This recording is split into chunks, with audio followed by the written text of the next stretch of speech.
March the 24th, 1976. That was, I remember that day very vividly, because I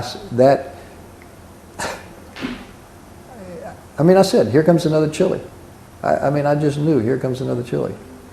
And now, little did I know, it would, in magnitude, in scope, it would overwhelm what had happened in Chile. So there was who do you believe? Do you believe the administration? That was the issue. Who do you believe? Do you believe the administration of by then it's Gerald Ford and Henry Kissinger? Or do you believe all these reports we're getting from organizations, from dissidents, from religious identity? The people who are really doing the work, who were risking their lives, were Argentines, Chileans. Those are the people who are really putting their life on the line to make available to us the documentation about the violations.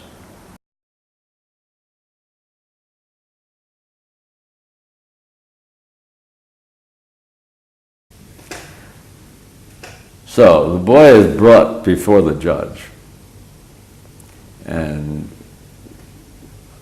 you could see he'd been beaten up, and he was in the control of the very people who had beaten him up. And the judge said, well, he would have to consider the case over the weekend,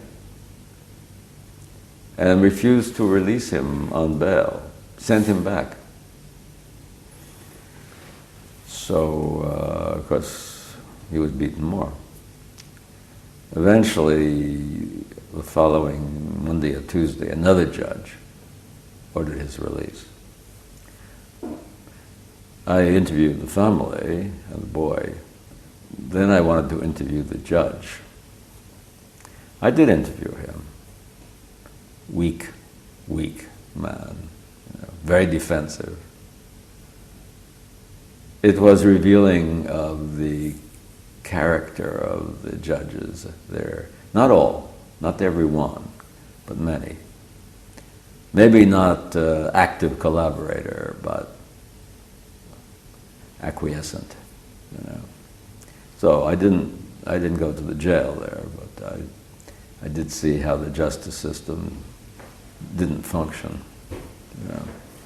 And then one person was disappeared while we were there, and we went to the foreign minister immediately, and said, if a person can disappear while the commission is here, this has to affect our appreciation of the situation here.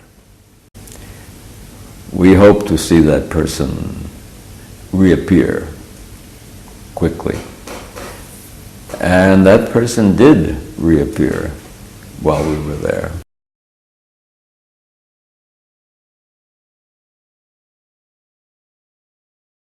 There were a lot of countries with gross violations of human rights.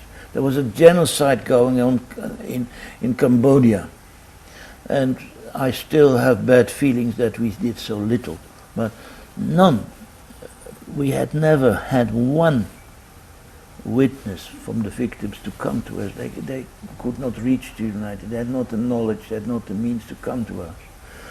On Guatemala, where I think the suffering, the killings, the massacres were even of a much larger scale than here.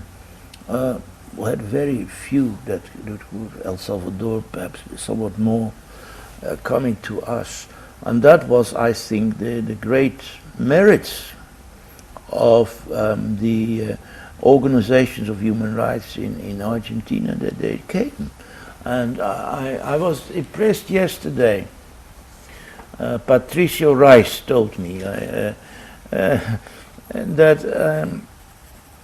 he said he was in prison, and it was already what was in the early times when I was just appointed, and they said in prisons there the story went, and I was touched by that. We have now a man of human rights in the United Nations who was listening to us. You see that that gave me, well, I'm emotional about it because that gave me so much satisfaction that it was recognized. You see, because I didn't